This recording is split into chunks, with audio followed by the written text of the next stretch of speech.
السلام عليكم ورحمة الله وبركاته. الحمد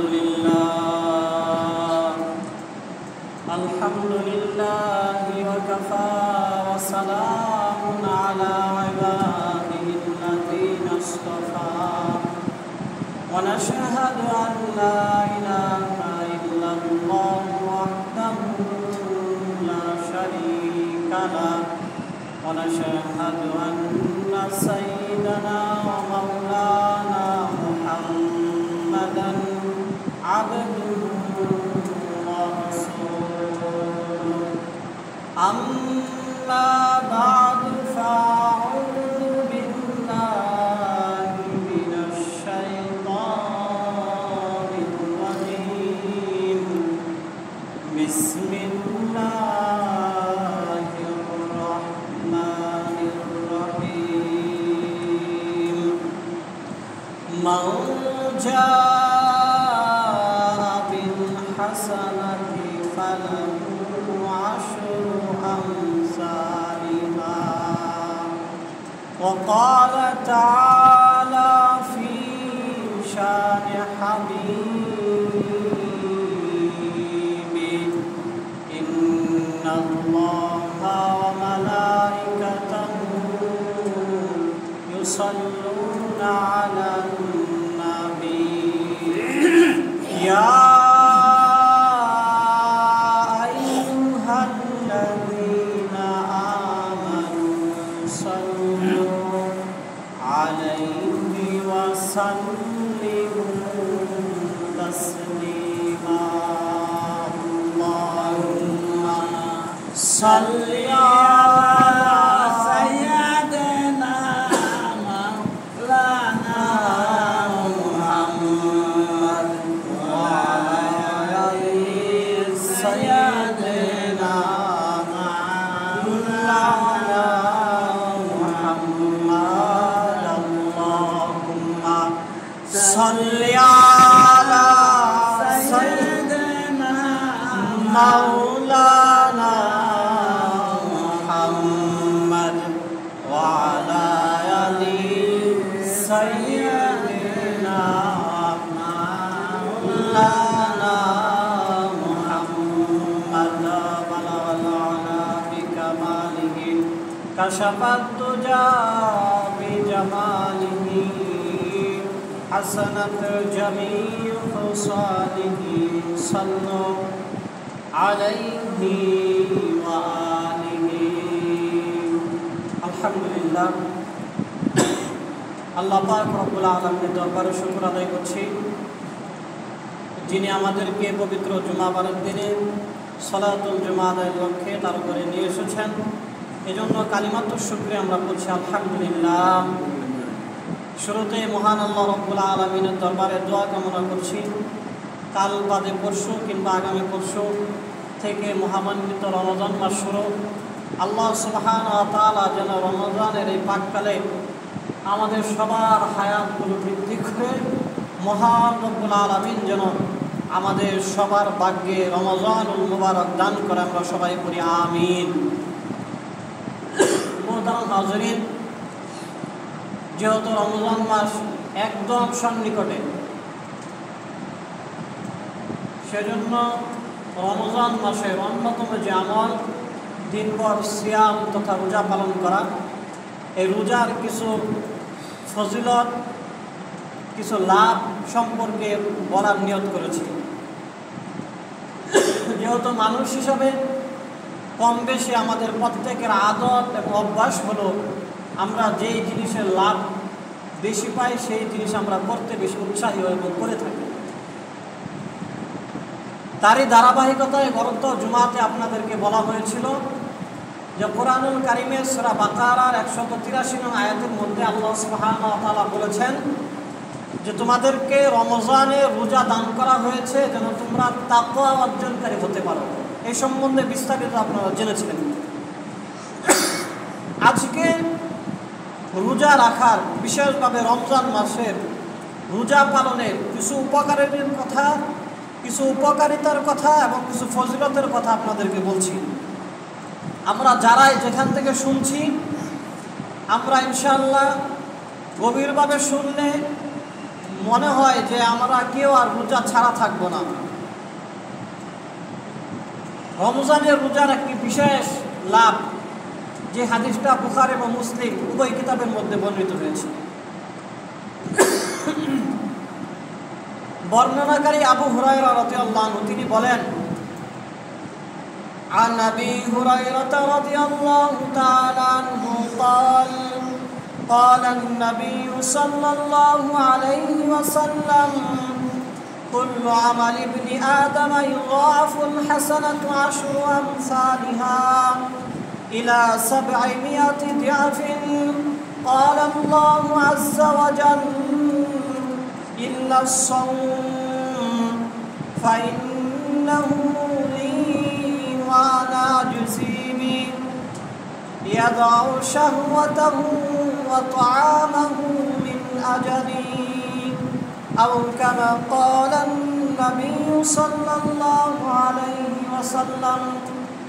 হযরত আবু হুরায়রা রাদিয়াল্লাহু আনহু বলেন যে নবীজি সাল্লাল্লাহু আলাইহি ওয়াসাল্লাম বলেছেন যে কুল্লু আমালি ইবনি আদম, প্রত্যেক বনি আদম তথা মুসলমান বান্দারা যত নেক আমল করে থাকে বিআশরু আমসালিহা, আল্লাহর কাছে যদি মানুষের কোনো একটা নেক আমল কবুল হয়ে যায়, আল্লাহ যদি ওই বান্দাকে একটা নেক আমলের সওয়াব দিতে চান কমপক্ষে 10টার সওয়াব আল্লাহ তাআলা দেন। কারণ আল্লাহ হলেন সবচাইতে বড় দাতা। যদি একজন মানুষের একটা জুমার নামাজ আল্লাহর কাছে পছন্দ হয়ে যায়, এই একটা জুমা আল্লাহর কাছে কবুল হওয়ার প্রেক্ষিতে আল্লাহ 10টা জুমার সওয়াব দান করবেন। নবীজি বলেন এই 10 দিয়ে আল্লাহর সওয়াব দেওয়া শুরু হয়। একটা আমল করবে, আল্লাহ যদি সওয়াব দান করতে চান তাহলে 10টার সওয়াব দান করবেন। 10টার মাধ্যমে আল্লাহ সওয়াব দেওয়া শুরু করেন। নবীজি বলেন ইলা 700 দিআফিন, এমনকি আল্লাহর কাছে যদি পছন্দ হয়ে যায় একটার বিনিময়ে আল্লাহ 70টার সওয়াব দান করে 700-র সওয়াব আল্লাহ তাআলা দান করে দিবেন। বান্দা আমল করবে একটা, আল্লাহর পছন্দ হলে সওয়াব দিতে চাইলে 10টা সওয়াব দান করবে, 10টা দিয়ে শুরু। কারোটা যদি আল্লাহর কাছে আরেকটু ভালো লাগে 20টা সওয়াব দিবেন, 50টা দিবেন, 100টা দিবেন। এমন করে দিতে দিতে কারো আমল যদি আল্লাহর কাছে অনেক বেশি পছন্দ হয়ে যায়, বান্দা আমল করবে একটা, আল্লাহ সওয়াব দিবেন 700টা। সুবহানাল্লাহ। নবীজি বলেন ক্বাল আল্লাহু আযজা ওয়া জাল ইল্লা সাওম। নবীজি এই হাদিস বলতে গিয়ে এবার বলেন যে তবে আল্লাহ তাআলা বলেছেন রোজা হলো ব্যতিক্রম। রোজা ছাড়া যত আমল মানুষ করবে সেগুলোর একটার জন্য 10টার কিংবা একটার জন্য 700টা সওয়াব আল্লাহ দিবেন, কিন্তু রোজাটা অন্যরকম। কেমন? আল্লাহ বলেন ফাইন্নাহু লি ওয়া আনা আজজি বি। আল্লাহ বলেন রোজা যেহেতু শুধুমাত্র আমি আল্লাহর জন্যই বান্দা রেখেছে, রোজার প্রতিদান আমি আল্লাহই দান করব। আল্লাহ তাআলা রোজার প্রতিদানের বিষয়ে সুনির্দিষ্ট কোনো সংখ্যা উল্লেখ করেন নাই যে একটা রোজা কবুল হলে 10টা রোজা সওয়াব দিবেন কিংবা 100, 200, 300, 500, 700 রোজা সওয়াব দান করবেন। সুনির্দিষ্টভাবে আল্লাহ বলেন না। আল্লাহ বলছেন ইয়াদাউ শাহওয়াতাহু ওয়া তুআমাহু মিন আজালি। বান্দা যেহেতু আমার জন্যই সে তার স্ত্রী সহবাস থেকে নিজেকে বিরত রেখেছে, সে খানা পিনা থেকে নিজেকে বিরত রেখেছে একমাত্র আল্লাহর জন্য, সুতরাং আমি আল্লাহই বান্দাকে রোজা সওয়াব দান করব। সুবহানাল্লাহ।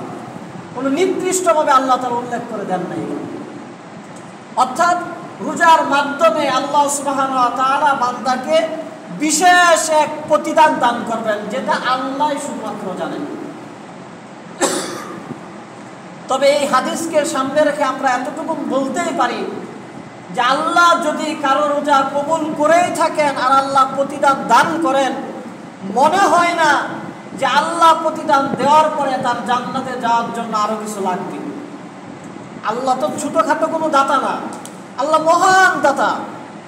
আল্লাহ তো জানেন যে আমি দেওয়ার পরে আর কে বা দিবে, সে সামর্থ্য দ্বারা আর কার। তার মানে বোঝা যায় কারো রোজা যদি আল্লাহ কবুল করেই নেন, আশা করা যায় তার নাজাতের জন্য যথেষ্ট হয়ে যাবে। সুবহানাল্লাহ। এরপরে নবীজি সাল্লাল্লাহু আলাইহি সাল্লাম রমজানুল মুবারকে রোজা রাখার আরেকটি অতীব গুরুত্বপূর্ণ ফজিলতের কথা বলেছেন। আল্লাহর নবী বলেন, ওয়াল্লাযী নাফসু মুহাম্মাদিন বিয়াদি, নবীজি বলেন সেই সত্তার কসম, সেই আল্লাহ রব্বুল আলামিনের কসম যে আল্লাহর হাতে আমার জান, লাখুলুফু ফামিস সাইমি আতয়াবু ইনদাল্লাহি মির রিহিল মিসক। নবীজি বলেন যে ব্যক্তি রোজা রাখলো, ওই রোজা রাখার কারণে রোজাদারের মুখে যে দুর্গন্ধ হবে, আল্লাহর কসম রোজাদারের মুখের দুর্গন্ধ আল্লাহর কাছে মিশকের চাইতেও সুগন্ধিযুক্ত। সুবহানাল্লাহ। মানুষ আল্লাহর জন্য কষ্ট করে রোজা রাখবে, দেখবেন দীর্ঘ সময় আমরা যে অভুক্ত থাকি, কোথাও সফরে গেছি, ঢাকায় গেছি, বিভিন্ন কাজে দূর দূরান্তে সফর করার কারণে, জার্নি করার কারণে দেখবেন যে পেটের মধ্যে খাবার দাবার না গেলে মুখের মধ্যে কেমন জানি চিপা টিপা বারবার লাগে, দাঁতগুলা বাড়ি বাড়ি লাগে, মুখের মধ্যে এক ধরনের দুর্গন্ধ সৃষ্টি হয়। দীর্ঘ সময় পাকস্থলীতে যখন খাবার না যায়, সারাদিন রোজা রাখা হয়, মুখের মধ্যে অভুক্ত থাকার কারণে এক ধরনের দুর্গন্ধ সৃষ্টি হয়।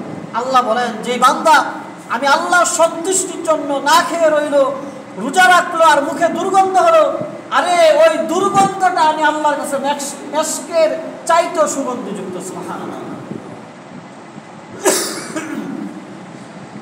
এরপরে নবীজি সাল্লাল্লাহু আলাইহি ওয়াসাল্লাম বুখারী এবং মুসলিম শরীফের এক হাদিসের মধ্যে বলেন,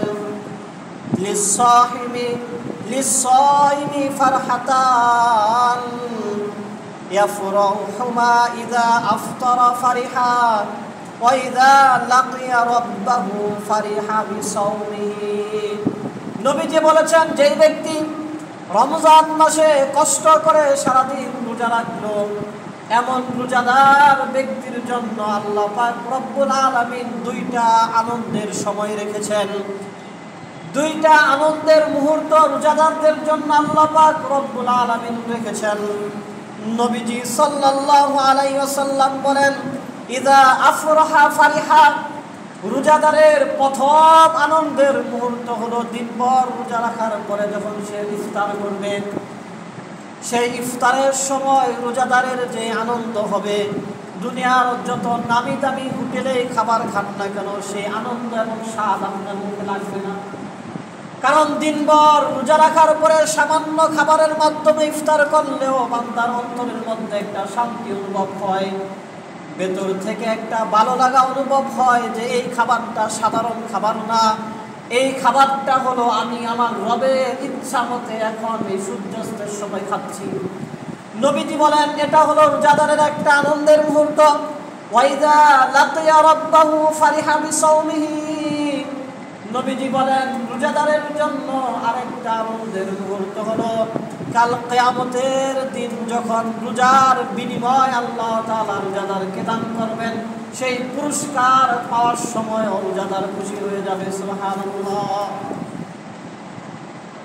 এরপরে নবীজি সাল্লাল্লাহু আলাইহি ওয়াসাল্লাম বুখারী শরীফের এক হাদিসের মধ্যে বলেছেন, নবীজি বলেন, ফিতনাতুর রাজুলি ফি আহলিহি ওয়া মালিহি ওয়া জারিহি, যে মানুষ চলতে গিয়ে মালের মাধ্যমে, পরিবারের মাধ্যমে কিংবা প্রতিবেশীর মাধ্যমে বিভিন্ন সময় কিছু গুনাহ খাতা তার হয়ে যায়, টাকা পয়সা খরচ করার ক্ষেত্রে অনেক সময় অপচয় হয়ে যায়, পরিবারের মানুষের সাথে আচার আচরণে অনেক সময় গুনাহ হয়ে যায়, প্রতিবেশীর সাথে আচরণে অনেক সময় গুনাহ হয়ে যায়। নবীজি সাল্লাল্লাহু আলাইহি ওয়াসাল্লাম বলেন, তুফাক্কিরুহাস সালাতু ওয়াস সিয়ামু ওয়াস সাদাকা, মানুষ নামাজ পড়ার মাধ্যমে, রোজা রাখার মাধ্যমে এবং দান সদকার মাধ্যমে এই গুনাহগুলোর কাফফারা হয়ে যাবে। অর্থাৎ নিজের পরিবারের সাথে, পরিবার পরিজন যারা আছে তাদের সাথে কখনো কখনো খারাপ আচরণ হয়ে যায়, এর মাধ্যমে কিছু গুনাহ হয়। নিজের মাল সম্পদ উপার্জন কিংবা খরচ এর মাধ্যমে কখনো কিছু গুনাহ হয়ে যায়। প্রতিবেশীর সাথে আচরণের মাধ্যমে কখনো কিছু গুনাহ হয়ে যায়। নবীজি বলেন রোজা রাখার মাধ্যমে এই গুনাহগুলোর কাফফারা হয়ে যাবে, অটোমেটিকলি আল্লাহ তাআলা মাফ করে দেবেন। সুবহানাল্লাহ। এরপর নবীজি সাল্লাল্লাহু আলাইহি ওয়াসাল্লাম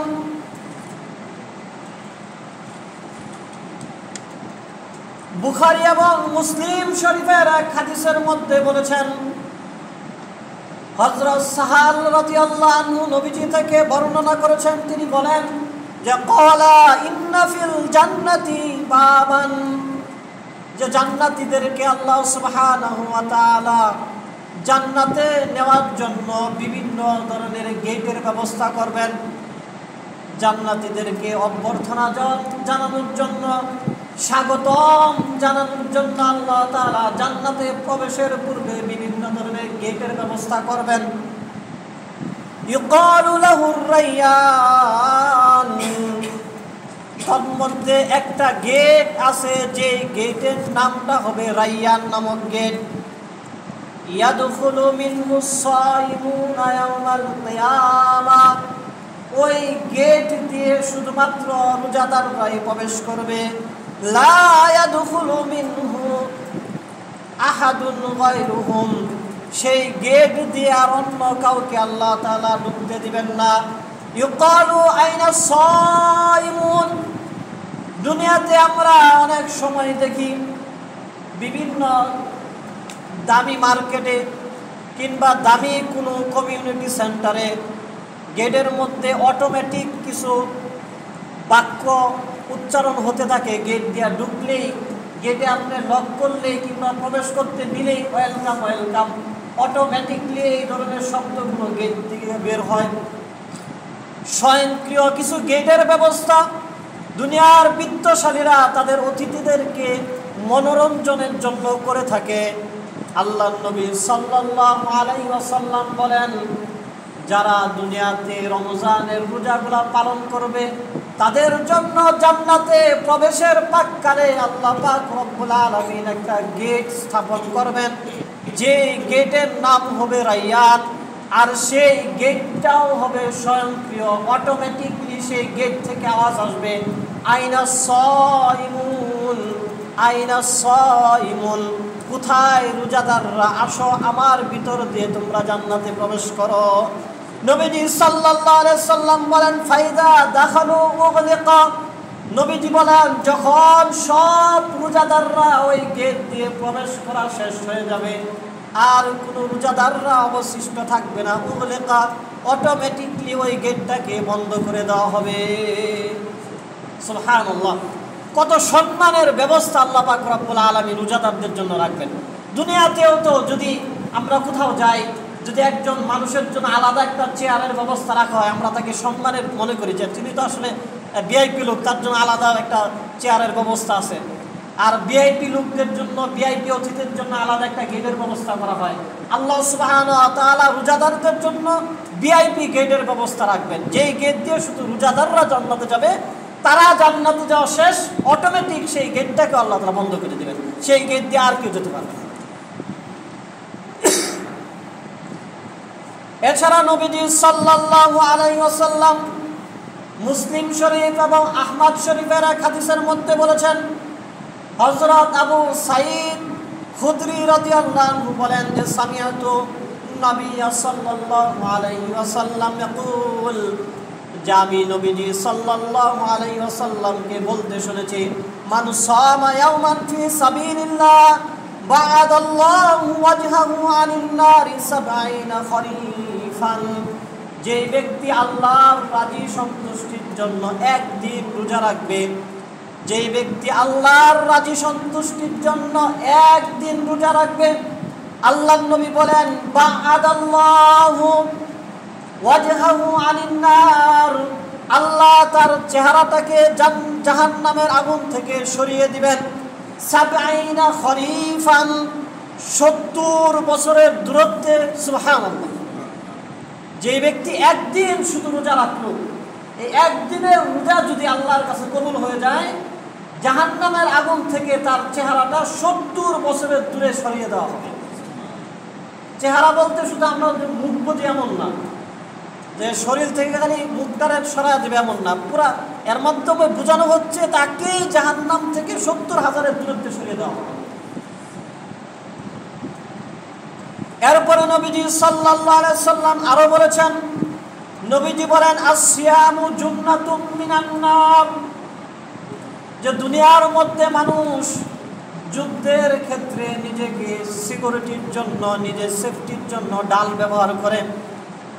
এখন তো আধুনিক সময়, আমরা হরতালের সময় বা বিভিন্ন আন্দোলনের সময় দেখি পুলিশ ভাইয়েরা এক ধরনের গ্লাসের, এক ধরনের ডালের মাধ্যমে নিজেদেরকে হেফাজত করেন।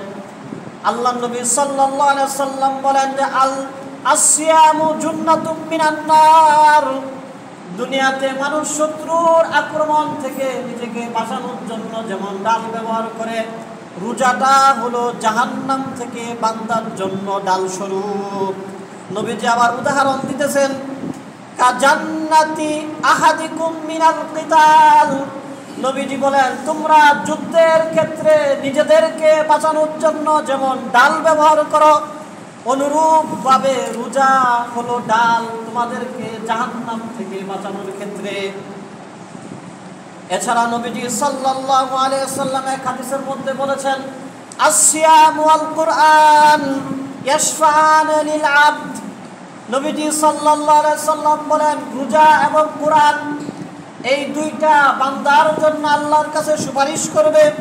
ইয়াকুলুস সিয়াম, রোজা বলতে থাকবে রব্বি ইন্নী মানাতুহুত তাআমা ওয়াশ শাহাওয়াতি বিন নাহার, রোজা বলতে থাকবে আয় আল্লাহ, আমি তোমার এই বান্দাকে খানা পিনা থেকে বিরত রেখেছিলাম, দিনের বেলা স্ত্রী সহবাস থেকে আমি তোমার এই বান্দাকে বিরত রেখেছিলাম। ফাশাফিআনি মিনহু, রোজা বলতে থাকবে আয় আল্লাহ তুমি আমার সুপারিশকে কবুল করে এই বান্দাকে জান্নাত দান করো। রোজা বলতে থাকবে। এখন আমাদের বিভিন্ন ধরনের প্রশ্ন হতে পারে যে রোজা আবার কিভাবে কথা বলবে। আসলে বর্তমান যুগে এই ধরনের প্রশ্ন করাটা বোকামি বলা চলে। আমরা মোবাইলের মধ্যে যদি গুগলের মধ্যে কথা বলি এটা লেখা হয়ে যেতে পারে, আমরা মুখে কথা বলি ওটা লেখা হয়ে যায়, আমরা সার্চ বাক্সে একটা কথা বললে ওটা ভিডিও চলে আসে। সুতরাং একটা টেকনোলজি যদি আমার কথা যেমন আমার চাহিদা অনুপাতে বিশ্বের বিভিন্ন প্রান্তরে বিভিন্ন জিনিস আমার চোখের সামনে তুলে ধরতে পারে, মানুষের মেধা এবং বুদ্ধি যদি এত উন্নত এবং আধুনিক হতে পারে, তাহলে আল্লাহ রব্বুল আলামিন চাইলে এই রোজাকেও কথা বলাতে পারেন। রোজা বলতে থাকবে আয় আল্লাহ দিনের বেলা আমি রোজা তোমার এই বান্দাকে স্ত্রী সহবাস থেকে বিরত রেখেছিলাম, আমি রোজা তোমার এই বান্দাকে দিনের বেলা পানাহার করা থেকে বিরত রেখেছিলাম। ফাশাফিআনি মিনহু, আয় আল্লাহ আমার সুপারিশ তুমি এই বান্দার জন্য কবুল করো। অনুরূপভাবে কোরআনও বলতে থাকবে ইয়াকুলুল কুরআন মানাতুহুন নাওমা বিল্লাইল, কোরআনও বলতে থাকবে আয় আল্লাহ আমি তোমার এই বান্দাকে রাত্রের বেলা ঘুম থেকে বিরত রেখেছিলাম, তোমার এই বান্দা রাত্রের আরামের ঘুমগুলো রেখে কোরআন তেলাওয়াত করত, কোরআন শরীফ নামাজের মধ্যে তেলাওয়াত করত। আল্লাহর নবী বলেন ফাশাফান, যখন রোজা এবং কোরআন এইভাবে রোজাদারের জন্য এবং কোরআন পাঠকারীর জন্য আল্লাহর কাছে সুপারিশ করতে থাকবে, নবীজি বলেন ফাশাফান, আল্লাহ রোজা এবং কোরআনের সুপারিশকে কবুল করে নেবেন। তাহলে আশা করা যায় আমরাও যদি রমজানের রোজা পালন করি, রোজা আমাদের পক্ষ নিয়ে আল্লাহর কাছে সুপারিশ করবেন, আল্লাহ রোজার সুপারিশ কবুল করে আমাদেরকে জান্নাত দান করবেন। এছাড়া জনৈক সাহাবী নবীজির কাছে এসে বললেন মুরনি বিআমালিন ইদখিলুনিল জান্নাহ, না।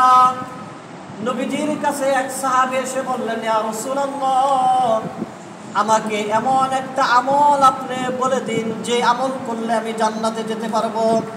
নবীজি বললেন, ক্বালা আলাইকা বিস-সাওম ফাইন্নাহু লা আইদলা লাহু। নবীজি বললেন যে তুমি রোজা পালন করো। ফাইন্নাহু লা আইদলা লাহু, কেননা রোজার সমকক্ষ, রোজার সমতুল্যর কোনো আমল নাই। সুম্মা আতাইতুহু সানিয়া, ওই সাহাবী বলেন আমি দ্বিতীয়বার নবীজিকে আবার একই প্রশ্ন করলাম যে ইয়া রাসূলুল্লাহ, আমাকে একটা আমল শিখিয়ে দেন যে আমল করলে আমি জান্নাতে যেতে পারবো। ফাকালা লি আলাইকা বিস-সিয়াম, নবীজি প্রথমবারের মতো দ্বিতীয়বার আমাকে বললেন যে তুমি রোজা পালন করো। এই হাদিসের মাধ্যমে জানা যায় যে রোজা পালন করলে আমরা জান্নাতে যেতে পারবো।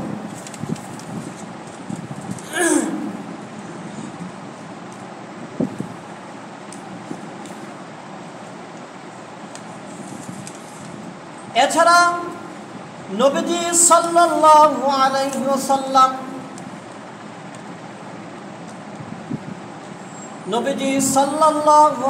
ওয়াসাল্লাম বলেছেন যে রমজান মাসে মানুষ যে সমস্ত ন্যাক আমলগুলো করবে, রোজা অবস্থায় মানুষ যেই ন্যাক আমলগুলো করবে, নবীজি বলেন মান তাকাররাবা ফীহি বিখাসলাতিন মিনাল খায়রি কানা কামান আদ্দা ফারিদাতান ফীমা সিওয়া।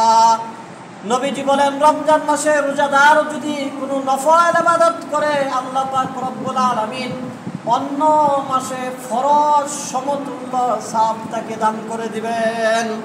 ওমান আদ্দা ফারিদাতান ফীহি কানা কামান আদ্দা ৭০ ফারিদাতান ফীমা সিওয়া। এবং রমজান মাসে রোজাদার যদি কোনো ফরজ আদায় করে, আল্লাহ পাক রব্বুল আলামিন অন্য মাসে ৭০ ফরজ আদায় সমপরিমাণ সওয়াব তাকে দিয়ে দিবেন। অর্থাৎ রমজানে রোজা রাখা অবস্থায় নফল আদায় করলে নফলের বিনিময়ে ফরজের সওয়াব, আর রমজানে রোজা রাখা অবস্থায় রমজান মাসে একটা ফরজ ইবাদত করলে ৭০টা ফরজের সওয়াব। এজন্য আপনাদেরকে একটা সহজ আমল শিখিয়ে দিই, সেটা হলো আমাদের জীবনের অনেক নামাজ কাজা। এজন্য রমজান মাসে যেহেতু এক ফরজ ৭০ ফরজ সমতুল্য, আমরা যদি এক একটা পিছনের কাজা নামাজের ফরজ আদায় করতে থাকি, তাহলে আশা করা যায় আল্লাহ যদি কবুল করে দেন একটা কাজা আদায় করলে ৭০টা সমান হয়ে যাবে। এই জন্য রমজান মাসে আমরা খুঁজে খুঁজে আমাদের জীবনের পিছনের কাজা নামাজগুলো আদায় করে নিব। যদি একটা ফজরের নামাজের কারণে যদি ৭০টা ফজরের কাজার সমপরিমাণ সওয়াব পাওয়া যায়, তাহলে ৩০-৭০-এ দেখেন কতগুলো হয়, প্রায় ২-২.৫ বছরের নামাজের কাজাই রমজান মাসে হয়ে যাবে। আসলে নফল এটা শ্রেণীগতভাবেই ভিন্ন, নফল আর ফরজ। সারা জীবনের কোনো নফল এটা ফরজের সমতুল্য হবে না। এসএসসি পরীক্ষাতে একজন ছাত্র যত ভালো রেজাল্টই করুক, এটা এইচএসসির সমতুল্য কখনোই না। এমনই ফরজটা এক শ্রেণীর, নফলটা আরেক শ্রেণীর।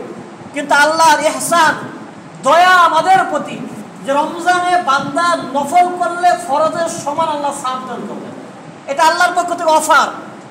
এবং একটা ফরজ আদায় করলে আল্লাহর পক্ষ থেকে ৭০টা ফরজের সওয়াব আল্লাহ দান করবেন, এটা আল্লাহর পক্ষ থেকে অফার। এরপর নবীজি সাল্লাল্লাহু আলাইহি সাল্লাম বলেন যে রমজান মাস এমন মাস যেই মাসে রোজাদার ব্যক্তি আল্লাহর কাছে যেই দোয়া করবে, যদি কোনো বৈধ দোয়া রোজাদার আল্লাহর কাছে করে, আল্লাহ পাক রব্বুল আলামিন সেই দোয়াটাকে ফেরত দিবেন না। আল্লাহর নবী বলেন সালাসাতুন লা তুরাদ্দু দাওয়াতুহুম, নবীজি বলেন ৩ শ্রেণীর মানুষ এমন আছে, তারা যদি কোনো দোয়া করে তাদের দোয়াগুলো বিফলে যায় না, তাদের দোয়াগুলোকে ফেরত দেওয়া হয় না। আস-সাইমু হাত্তা ইফতার, ১ নম্বর হলো রোজাদার ব্যক্তি যতক্ষণ পর্যন্ত সে রোজা অবস্থায় থাকে, অর্থাৎ রোজা অবস্থায় ইফতারের আগ সময় পর্যন্ত দিনের বেলায় রোজাদারের দোয়াগুলো যত করা হবে সেই দোয়াগুলোকে আল্লাহ তাআলা ফেরত দিবেন না। এরপরে নবীজি বলেন ওয়াল ইমামুল আদিল, ২ নম্বর হলো ন্যায়পরায়ণ বাদশা, ন্যায়পরায়ণ শাসক।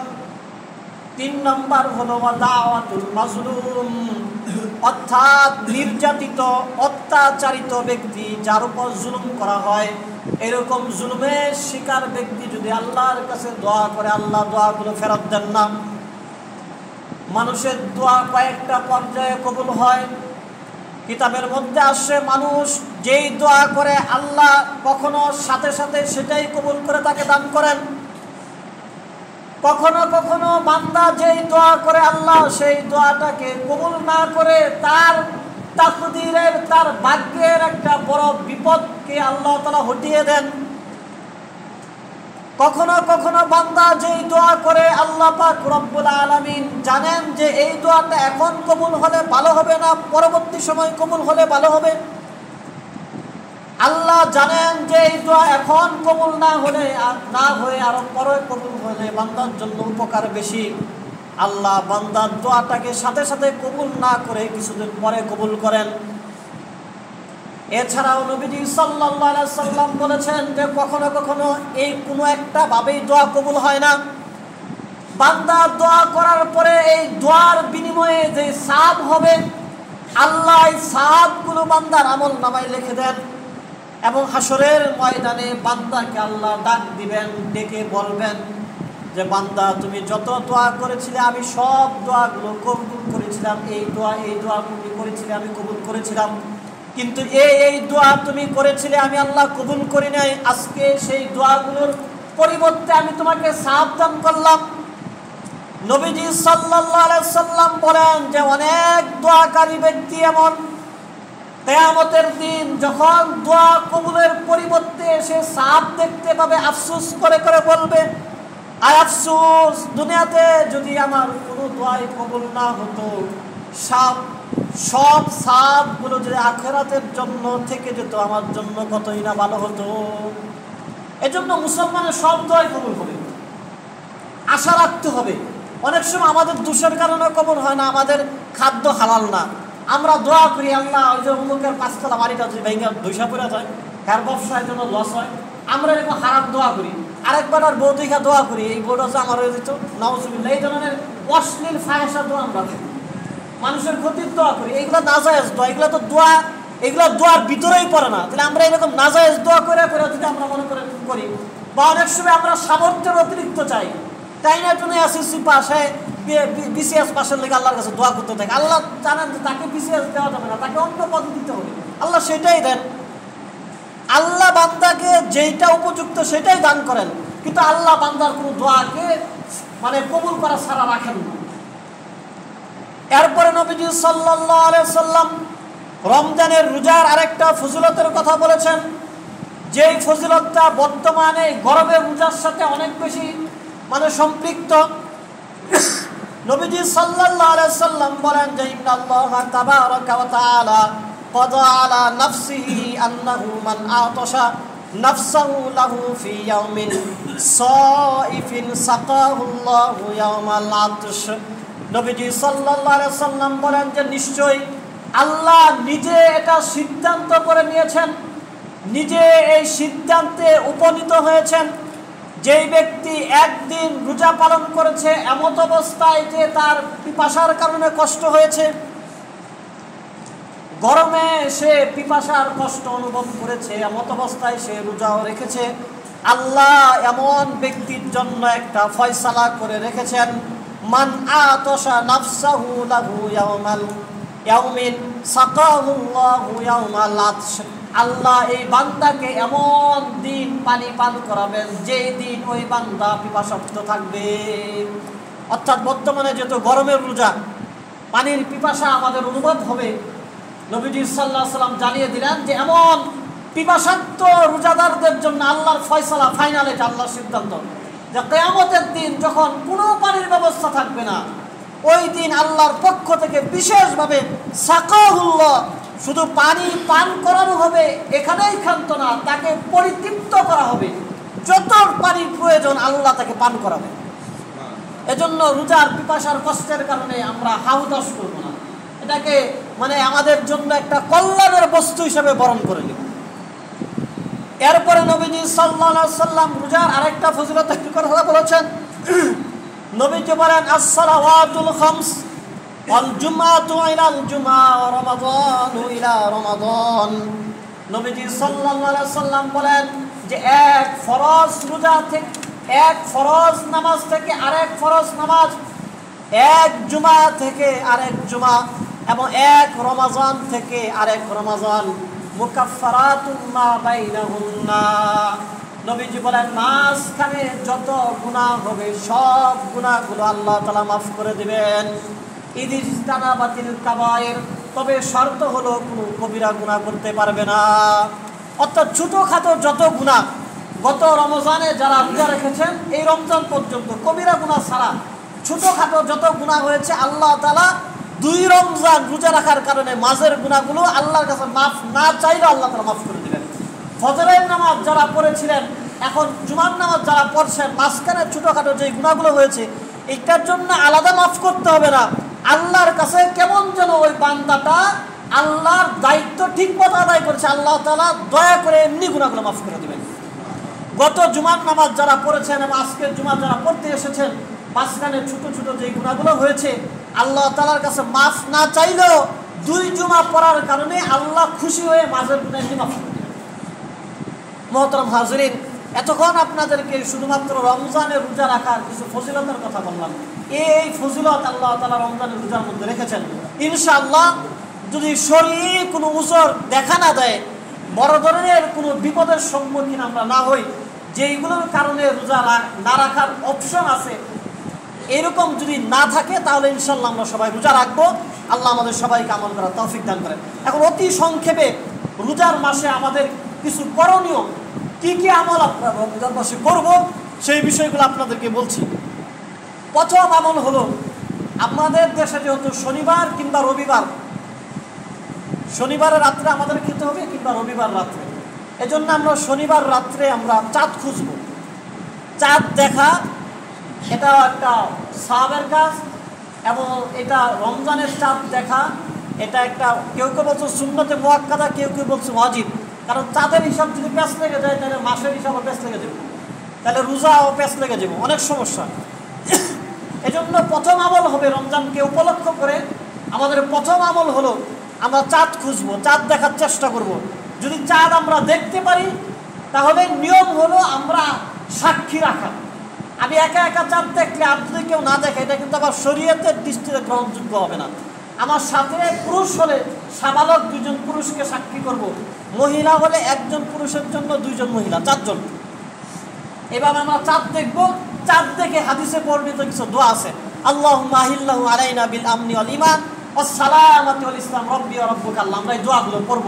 এক হাদিসের মধ্যে আসে চাঁদ দেখার পরে, নতুন চাঁদ দেখার পরে যদি মানুষ এই দোয়া পড়ে, আল্লাহর কাছে কোনো কিছু চায়, আল্লাহ তাআলা চাওয়াকে কবুল করে। এরপরে রমজান মাসে রোজা পালন করা, দিনভর রোজা রাখা। বুখারী শরীফের এক হাদিসের মধ্যে আসে মান সামা ঈমানান ইহতিসাবান গুফিরা লাহু মা তাকদ্দামা মিন যামবি। যে ব্যক্তি রমজানে রোজা রাখলো সওয়াবের আশায়, যে ব্যক্তি রমজান মাসে রোজা রাখলো, আল্লাহ পাক রব্বুল আলামিন তার পিছনে সব গুনাহ খাতাগুলোকে মাফ করে দিবেন। এবং নবীজি সাল্লাল্লাহু আলাইহি ওয়াসাল্লাম বলেছেন ওয়ামান কামা লাইলাতা রমাদানা গুফিরা ঈমানান ইহতিসাবান গুফিরা লাহু মা তাকদ্দামা মিন যামবি। যে ব্যক্তি রমজান মাসে রাতের বেলা নামাজ পড়লো আল্লাহ তাআলার কাছে ঈমানের সাথে সওয়াবের আশায়, শর্ত হলো নামাজ পড়তে হবে ঈমানের সাথে, মুসলমানদের তো নামাজ পড়ে ঈমান আছে, সওয়াবের আশায় তাদের পিছনের গুনাহগুলোকে মাফ করে দেওয়া। এরপরে রমজানের আরেকটা বিশেষ আমল হলো যে আমল নবীজি সাল্লাল্লাহু আলাইহি ওয়াসাল্লাম করতেন জিবরাইলের সাথে। হাদিসের মধ্যে আসে ওয়াকানা ইয়ালকাহু ফি কুল্লি লাইলাতিন মিন রমাদান, যে রমজানের প্রতি রাত্রেই জিবরাইলের সাথে আল্লাহ রাসূলের সাক্ষাৎ হতো। ফায়ুদারিসুল কুরআন, একজন আরেকজনকে কোরআন শোনাতেন। জিবরাইলকে নবীজি কোরআন শোনাইতেন, জিবরাইলও নবীজিকে কোরআন শোনাইতেন। আমাদের কাছে তো জিবরাইল আসবে না, এটা বন্ধ। আমাদের মর্তবা ওইরকম না। আমরা পারস্পরিক একে অপরের সাথে কোরআন শরীফ যে যতটুকু পারি শোনাবো, শেখার চেষ্টা করব। এরপরে রমজানের আরেকটা বিশেষ আমল হলো হাদিস শরীফের মধ্যে আসে কানা রাসূলুল্লাহ সাল্লাল্লাহু আলাইহি ওয়াসাল্লাম আজওয়াদান নাস, যে নবীজি মানুষের মধ্যে সবচেয়ে বেশি দানশীল ছিলেন। ওয়াকানা আজওয়াদু মা ইয়াকুনু ফি রমাযান, আর রমজানে নবীজির দানশীলতা আরো বেশি অন্যান্য সময় থেকে বেড়ে যেত। ধরেন আমরা আজকের জুমাতে ধরেন সাধারণত আমরা জুমার দান বাক্সের মধ্যে 20 টাকা করে দিই, এটা আমাদের একটা মানে সারা বছরের অভ্যাস। সামনের জুমাতে হাদিস অনুযায়ী অন্তত 20 টাকার সাথে 10 টাকা বাড়ায়, আবার 20 টাকা বাড়ায় দেওয়া উচিত, কারণ নবীজি অনেক বেশি দান করতেন কিন্তু রমজানে আরো বাড়ায় দিতেন। তার মানে আমরাও সারা বছর যেমন দান করি রমজানে আরো বাড়িয়ে দেওয়া উচিত। ইনশাল্লাহ আমরাও চেষ্টা করব যে আমাদের দান বাক্সে সারা বছর যেমন টাকা ঢুকছে রমজানের এই 4-5টা জুমায় যেন বেশি ঢুকে। আল্লাহ আমাদের সবাইকে আমল করার তৌফিক দান করেন। এরপরে রমজানের আরেকটা বিশেষ আমল হলো মান ফাত্তারা সাইমান কানা লাহু মিসলু আজরিন, যেই ব্যক্তি রমজান মাসে কাউকে ইফতার করাবে সেও অনুরূপ রোজা পালন করার মতো সওয়াব পাবে। আমরা মানুষকে দিতে চাই না, আর সারাদিন রোজা রেখে আরেকজনকে দিয়ে দেবো, স্বাভাবিকভাবে মন চাইবে না দিতে। নবীজি তো জানেন যে আমার উম্মতেরও সওয়াবের মতো লোভ আছে, আমি রোজা রেখে আমার সব আরেকজনকে দিয়ে দিব। নবীজি এটা জানেন, নবীজি বলে দিয়েছেন ইয়ানকুসু মিন আজরি সাইমি শায়ান, আরে রোজাদারের সওয়াবের মধ্যে কোনো কমতি হবে না। এটা আল্লাহ অনুগ্রহ করে দান করবেন যে আমার এক বান্দা কষ্ট করে দিনভর রোজা রেখেছে, আমার আরেক বান্দা ওই রোজাদারকে ইফতার করালো, আমি আল্লাহ ইফতার করানেওয়ালাকেও রোজাদারের সমান সওয়াব দিয়ে দিব, রোজাদারের সওয়াবের মধ্যে কোনো কম হবে না। এই কারণে ইফতারের দাওয়াত দিলে খাইতে কোনো সমস্যা নাই, আর আরেকজনকে ইফতার করাইলেও কোনো সমস্যা নাই, দুইটাতেই দাম। এরপরে সাহরি করা, ইফতার করা, নবীজি এক হাদিসের মধ্যে বলেছেন ইন্নাল্লাহা তাবারাকা ওয়া তাআলা ওয়াল মালায়েকাতু ইউসাল্লুনা আলাল মুতাসাহহিরিন, নবীজি বলেছেন নিশ্চয় আল্লাহ এবং আল্লাহর ফেরেশতারা যারা সাহরি খায় তাদের জন্য রহমতের দোয়া করেন। সুবহানাল্লাহ। রোজাদারের মানে মর্যাদা আল্লাহর কাছে কত বেশি।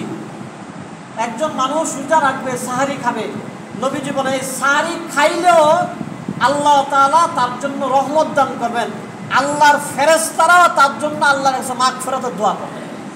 কারণ আমরা অনেক সময় আইসামের দ্বারা সাহরি খাইতে চাই না, ওই আমরা আগেই ঘুমায় যাই, আর কি ঘুমার সময় একবারে খায় নি। রমজান মাসে অন্তত এরকম না করা, আমরা সাহরি খাবো। সাহরি খাওয়ার উত্তম পদ্ধতি হলো রাত্রের শেষ অংশে সাহরি খাওয়া, তবে সন্দেহের জায়গায় না যাওয়া, সন্দেহ হওয়ার আগেই সাহরি খেয়ে নেওয়া। রমজান মাসের বিশেষ 4টা আমলের কথা নবীজি বলেছেন। নবীজি বলেন ফাস্তাকসিরু ফীহি মিন আরবা'i খিসালিন, যে রমজান মাসে বিশেষভাবে তোমরা 4টা আমল করবে। ফাশাহাদাতু আল্লা ইলাহা ইল্লাল্লাহ ওয়া তাস্তাগফিরুনাহু, 2টা হলো তোমরা বেশি বেশি কালিমার শাহাদাত পড়বে আর আল্লাহর কাছে বেশি বেশি আস্তাগফিরুল্লাহ আস্তাগফিরুল্লাহ, আল্লাহর কাছে গুনাহ মাফ চাইবে। এই হলো 2টা। আর 2টা হলো ওয়া তাউযুনা বিহি মিনান নার, তোমরা জাহান্নাম থেকে আল্লাহর কাছে পানা চাইবে। এরপরে আল্লাহর কাছে ফাতাসা আলুনাল্লাহাল জান্নাহ, আল্লাহর কাছে জান্নাত চাইবে। কালিমা শাহাদাত বেশি বেশি পাঠ করা, আস্তাগফিরুল্লাহ বেশি বেশি পাঠ করা রমজান মাস, আর আল্লাহর কাছে জান্নাত চাওয়া, জাহান্নাম থেকে মুক্তি চাওয়া, এই আমলগুলো রমজান মাসে করা। আরও কিছু গুরুত্বপূর্ণ কথা, যেই বিষয়গুলো একদম না বললেই না, সময় বেশি হয়ে যাচ্ছে, তারপরেও মানে গত রমজানের কিছু হালচিত্র দেখে বলাটা অতীব প্রয়োজন মনে করছি। সেটা হলো তারাবির নামাজ। খুবই ভারাক্রান্তভাবে বলতে হয় যে মুসলমানদের, আমরা যারা মুসলমান, আমাদের বাবা দাদা যারা মুসলমান ছিলেন, আমাদের বাপ দাদারা যেই কাজগুলো করছেন, ধর্মীয় যেই কাজ করেছেন, আমরা যদি বলি যে আমার বাবা ধর্মের এই কাজটা এইভাবে করেছেন, ইসলামে এই ধরনের বলার প্রমাণ আছে। ইব্রাহিম আলাইহিস সালাম, ইয়াকুব আলাইহিস সালাম তার সন্তানদেরকে মরার আগ মুহূর্তে বলছিলেন যে আমার সন্তানরা আমি মারা গেলে তোমরা কি করবা? বলছিল আপনি আমাদেরকে যা শিখাইছেন, আপনার বাবা ইসহাক, আমাদের দাদা এবং আমাদের পরদাদা ইব্রাহিম, তারা যা আমাদেরকে শিখাইছে আমরা সেগুলো আমল করব। এটা মুসলমানদের কথা, যে মুসলমান যদি হয় তাহলে বাপ দাদারা যেইভাবে আমল করছেন সেইভাবে আমল করাটা কিনা দূষণীয় না। সূরা বাকারার মধ্যে আছে, সময় সংক্ষিপ্ত বলছি। কাফেরদের কথা এমন ছিল, নবীজি যখন কাফেরদেরকে ধর্মের কথা বলতেন তারা বলতো, আরে বাপদাদাই করছে, এটা ছাড়তে পারি না, এটা নিন্দনীয়। বাপদাদারা যদি ধর্মের বাহিরে চলে সেটা দিয়ে যুক্তি দেওয়া নিন্দনীয়, তো বাপদাদারা যদি ধর্মের ভিতরে চলে সেটা দিয়া বলা নিন্দনীয় না, সেটা দিয়া বলা প্রশংসনীয়। যে আমি একাই ধর্মের কাজ করি না, আমার বাপেও ধর্মের কাজ করছে, আমার দাদাও ধর্মের কাজ করছে, আর অধর্মের কাজ আমার বাপে করছে থেকে আমার করতে হবে, এটা নিন্দনীয়। এই কথাটা এই জন্যই বললাম যে আমরা ছোটবেলা দেখছি যে সব মসজিদগুলোতে তারাবির নামাজ হয়ে 20 টাকা 20 টাকা তারাবির নামাজ হয়েছে। আল্লাহ রসুল সাল্লাল্লাহু আলাইহি ওয়াসাল্লাম 2-3 দিন তারাবির নামাজ পড়ছেন মাত্র জীবনে, 2-3 দিন। একদিন একা কি করছেন, আর একদিন আয়েশা দেখছেন। আসলে তারাবির নামাজ এই শব্দটাই তো অনেক পরে আসছে, ইসলামের মধ্যে যুক্ত হয়েছে। এটাকে বলে কিয়ামুল লাইল, মানে রাত্রের নামাজ। কি বলা হয়? রাত্রের নামাজ। নবীজি রমজান মাসের রাত্রের নামাজ মসজিদে এসে পড়ছেন 2-3 দিন। প্রথম দিন নবীজি পড়ছেন, পড়ার পরে সাহাবারা দেখছেন নবীজি অনেক রাত্রে নামাজ পড়া রমজান মাসে, মোটামুটি সাহাবারা পড়ছেন। পরের দিন এই খবর হয়ে গেছে দিনের বেলায় যে নবীজি তো রমজান মাসে রাত্রের বেলায় অনেক নফল নামাজ পড়ে, তোমরা কি করো, আসো আমরাও নবীজির সাথে পড়ি। পরের দিন মসজিদে অনেক লোক হয়ে গেছে। এরপরের দিন নবীজি মসজিদে যান নাই নামাজ পড়তে, এশার নামাজ পড়ে নবীজি রুমে চলে গেছে। ফজরের নামাজের সময় নবীজি বলছেন, নবীজি কি বলছেন, বুখারী শরীফের মধ্যে এটা আসছে। নবীজি বলছেন ওমান ইন্নাল, নবীজি সাল্লাল্লাহু আলাইহি সাল্লাম বলেছেন যে ক্বালা আম্মা বাদু ফাইন্নাহু লাম ইয়াখফা আলাইয়া মাকানাকুম ওয়ালাকিন্নী খাশিতু আন তুফতারাদা আলাইকুম। যে কালকে রাত্রের যে কাহিনী ঘটছে, তোমরা অনেক লোক মসজিদে আসছিলা রমজান মাসে রাত্রেবেলা নামাজ পড়ার জন্য, আমাকে পাও নাই, তোমরা মনে করো না যে ওই বিষয়ে আমি জানি না, আমি সব কিছু জানি। তোমরা অনেক মানুষ আসছো, আমি নবী কিন্তু মসজিদে আসি নাই। আমি না আসার কারণ খাশিতু আন তুফতারাদা আলাইকুম, আমি এজন্য আসি নাই, আমি যদি এইভাবে প্রতিদিন তারাবির নামাজ রমজান মাসের রাত্রের নামাজগুলো মসজিদে পড়া শুরু করি, তোমরা আমার পিছনে পড়া শুরু করো, এই নামাজের যেহেতু ফজিলত বেশি, আমি ভয় পাই যে আল্লাহ নাকি এটাও তোমাদের জন্য আবশ্যক করে দেয়, ফরজ করে দেয়। তাহলে নবীজি তারাবির নামাজ জামাতবদ্ধভাবে না পড়ছেন কেন? আমরা তারাবির নামাজ জন্য না পড়ি এজন্য, নাকি ফরজ হয়ে যাবে সেজন্য? নবীজি পড়ছেন, আমাদের পড়েন নাই, আমাদের জন্য যাতে ফরজ না হয়ে যায়, আমাদের সহজের কথা চিন্তা করে, আর আমরা এখন নামাজ পড়া ছেড়ে দিচ্ছি। নবীজি যেইভাবে রাইখা গেছেন, এরপর নবীজি মারা গেছেন, আর রমজান নবীজি পান না, এটা শেষ রমজান। আবু বকর রাদিয়াল্লাহু আনহু সময় এইভাবেই ছিল। আবু বকর রাদিয়াল্লাহু আনহু শাসনের একটা সিস্টেম ছিল, আল্লাহ রসুল যেটা যেভাবে করছেন তিনি সেভাবেই করছেন, কোনো পরিবর্তন করেন নাই, দরকার হলেও করেন নাই, বলছেন আল্লাহ রসুল যেমন করছেন এমনই থাকে। কিন্তু উমর রাদিয়াল্লাহু আনহুর সময় মানুষ অনেক মুসলমান হয়েছে, তখন বাধ্য হয়েছেন পরিবর্তন করতে।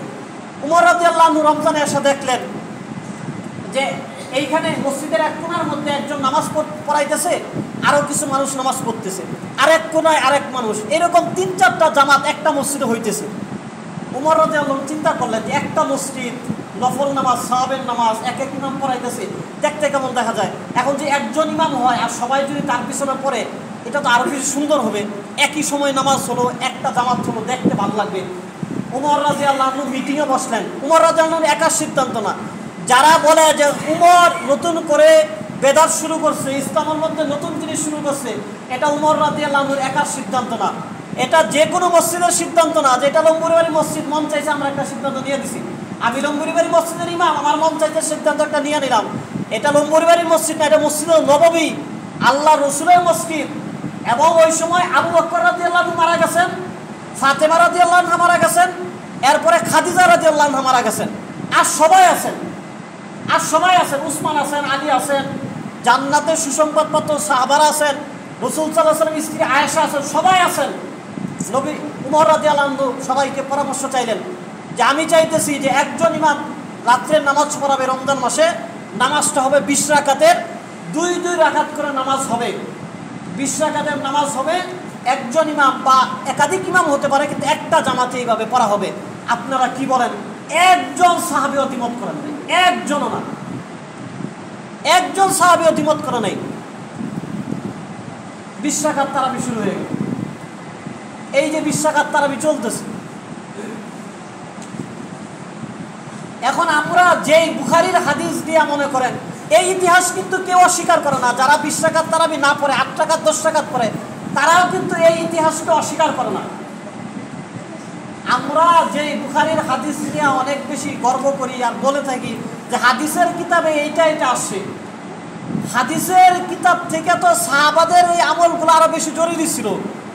মানে হাদিসটা আমরা সাহাবীদের থেকেই বলতেছি, আর ওইখানে তো ওই সাহাবীরাই ছিলেন, কোনো সাহাবীদের তো মানে বিরূপ মন্তব্য করেন নাই, বিরোধিতা করেন নাই।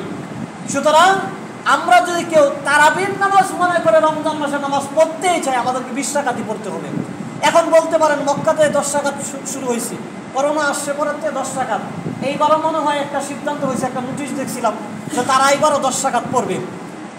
যেহেতু নফল নামাজ 8 রাকাত 10 রাকাত পড়া যায়, পড়তে পারবে, কিন্তু আমরা তো সাহাবাদেরকে ডিঙ্গায় কোনো সিদ্ধান্ত নেওয়া আমাদের জন্য সমুচিত না।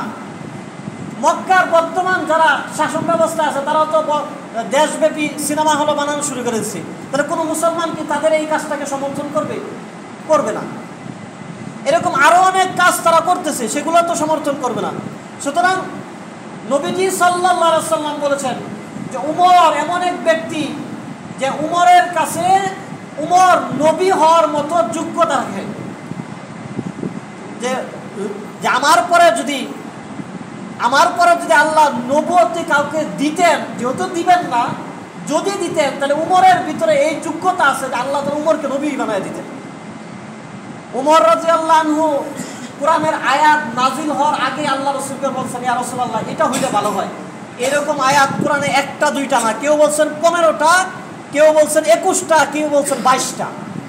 এই উমরের মতো ব্যক্তি সিদ্ধান্ত নিয়েছেন যে তারাবির নামাজ হবে 20 রাকাত। তাহলে আমরা কিভাবে উমর রাদিয়াল্লাহু আনহুর সিদ্ধান্তকে বাদ দেই, ওই বড় বড় সাহাবীদের সিদ্ধান্তকে বাদ দেই? সুতরাং আমরা বলি যে আমরা কেউ বিভ্রান্ত হব না, আমরা তারাবির নামাজ 20 রাকাত পড়ব। আমাদের বাপ দাদারা 14 পুরুষ, আমরা মোটামুটি যতটুকু দেখছি, যতটুকু শুনছি, তারাও 20 রাকাত তারাবির নামাজ পড়ছেন। তারা আমাদের মতো ভালো খাবার খান নাই, অভাবের সাথে রোজা রাখছেন, কষ্টের সাথে দিন যাপন করছেন, রোজা রাখছেন, 20 রাকাত তারাবির নামাজ পড়ছেন। আপনাদের যদি এতই কষ্ট লাগে মনে করেন তারাবির নামাজ পড়তে, আপনাদের দীর্ঘ সময় ব্যাপী খতম তারাবি না পড়েন, সূরা তারাবি পড়েন, 20 রাকাত পড়েন, 20 রাকাত পড়েন, কষ্ট লাগে সূরা তারাবি পড়েন, কিন্তু তারাবির নামাজ পড়তে হবে। 2টা কাজ রমজান মাসে নবীজি সাল্লাল্লাহু আলাইহি ওয়াসাল্লাম বলে দিয়েছেন যে ইন্নাল্লাহ তাবারাকা ওয়া তাআলা ফারাদা সিয়ামা রমাদান আলাইকুম ওয়া সানানতু লাকুম কিয়ামাহু, যে রমজানের দিনের বেলায় তোমাদের উপর আল্লাহর পক্ষ থেকে রোজাকে ফরজ এবং রাত্রের বেলায় তোমাদের জন্য নামাজ পড়া এটা সুন্নত করে দেওয়া হয়েছে। তোরা ছেড়ে দেওয়ার কোনো সুযোগ নেই। তো আমরা ছোট ছোট রাকাত করি, গোটা কোরআন শরীফটাই তারাবির নামাজে 27 দিনে পড়তে হবে জরুরি না। আপনারা যতটুকু পারেন কষ্ট করে ছোট ছোট সূরা দিয়ে পড়েন, রাকাতটা ঠিক রাখেন, সাহাবীদের মতো মিলান। 8 রাকাত পড়ার দরকারটা কি? অনেকে কয় যে আমরা অনেক সুন্দর করে ধীরস্থিরভাবে পড়বো, এই জন্য 8 রাকাত পড়বো, তাড়াহুড়ো করে 20 রাকাত পড়বো না। কেন? আপনারা ছোট সূরা দিয়ে 20 রাকাতই পড়ালাম, হয়ে গেল, কিন্তু 20 রাকাতই পড়তে। এটা সাহাবায়ে কেরামের ইজমা। নবীজি বলছেন যে আলাইকুম বিসুন্নতি ওয়া সুন্নাতু খুলাফাই রাশিদিন আল মাহদিয়িন, যে আমি নবী যা করছি তোমরা সেগুলো অনুসরণ করবে। আমার খলিফা যারা আবু বকর, উমর, উসমান, আলী রাদিয়াল্লাহু তাআলা আনহু, এই 4 জন যা তোমাদেরকে করতে বলছে, যা করছে সেগুলো তোমরা করবে, কোনো সমস্যা নাই। তার মানে উমর রাদিয়াল্লাহু আনহু 20 রাকাত তারাবির এই জামাতবদ্ধ ব্যবস্থা করেছেন, এটা করলে বেদাত হবে না, নবীজি বলে দিয়েছেন। শেষ কথা, আমাদের যত ইখতিলাফ, এক এক হুজুর এক এক কথা বলবে, যেইগুলা এক এক হুজুর এক এক কথা বলে, এইগুলা না মানলেও কোনো সমস্যা নেই, না মানলেও কোনো সমস্যা নেই। কোনো হুজুর বলে নাই 6 রাকাত নামাজ, 6 ওয়াক্ত নামাজ, কোনো হুজুর বলে নাই। কোনো হুজুর বলে নাই যে রমজানের রোজা ছাড়া আরো 3টা রোজা ফরজ আছে, কোনো হুজুর কিন্তু বলে নাই। কয় কি তারাবির নামাজ 8 রাকাত না 20 রাকাত, সবে বরাত আছে না নাই। মানে যেইগুলা না মানলেও সমস্যা নাই, মানলে ভালো, সেগুলো রয়েছে সমস্যা। তা না মানলে সমস্যা নাই, মানলে যেহেতু ভালো, তাহলে আমরা কেন মানবো না? এমনিই তো আমাদের ত্রুটি বিচ্যুতির অভাব নাই, সারা বছর নামাজ নাই, রমজান উপলক্ষে মানুষ একটু তারাবির নামাজ পড়ে, রমজান উপলক্ষে ফরজ নামাজগুলো পড়ে। এখন আমরা যদি মসজিদ থেকে এগুলো বলে দিই, মানুষ বলবে না, এখন ইমাম সাহেবরা তারাবির নামাজের রাকাত কমায় দিচ্ছে, কয়দিন পরে ইমাম সাহেবরা তারাবির নামাজ না পড়লেই বুঝতে না, না পড়েই দিই বলবে মানুষ, সাধারণ মানুষ বলবে। এজন্য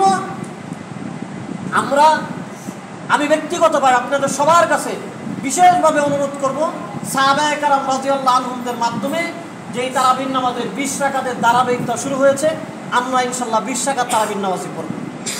সম্ভব হলে আমরা খতম তারাবি পড়ব, সম্ভব না হলে আমরা সূরা তারাবি পড়ব। তারপরে আমরা রাকাতটাকে ঠিক রাখবো, আল্লাহর কাছে যেন বলতে পারি যে আমরা সাহাবায়ে কেরাম যেই সিস্টেম করেছেন আমরা সেই সিস্টেমের উপর আমল করে এসেছি, এবং আমরা স্বতঃস্ফূর্তভাবে নামাজের ব্যাপারে সতর্ক থাকবো। শেষ হাদিস, নবীজি বলছেন রমজান পাইলেও গুনাহ মাফ হলে আমার সেই ধ্বংস হোক। নবীজি আমিন বইলা দিচ্ছেন, জিবরাইল আমিন বলছেন, আল্লাহ তাআলা এর মধ্যে সিলমোহর মাইরা দিচ্ছেন। সুতরাং রমজানে যদি আমরা নামাজ ঠিকমতো না পড়ি, রোজা ঠিকমতো না রাখি, নিজের জীবনের গুনাহগুলো না বানায়, না মাফ করাতে পারি, আমাদের ধ্বংস অনিবার্য। মা বোনরা যারা শুনছেন, আপনাদের স্বামীদেরকে, সন্তানদেরকে রমজান মাসের ফরজ নামাজগুলো মসজিদে পড়ার জন্য বুঝায় শোনায় পাঠিয়ে দেবেন। আপনারা নিজেরাও নামাজের ব্যাপারে এবং রোজার ব্যাপারে সচেতন থাকবেন। এছাড়া নফল ইবাদত যে যতটুকু পারি আমরা করার চেষ্টা করব। আল্লাহ পাক রব্বুল আলামিন আমাদের সবাইকে বাপ গম্ভীর্যের সাথে রমজানের যাবতীয় নেক আমলগুলো আদায় করার তৌফিক দান করে। আমা তাওফিক ইল্লা বিল্লাহ। যারা পড়ে আসে তারা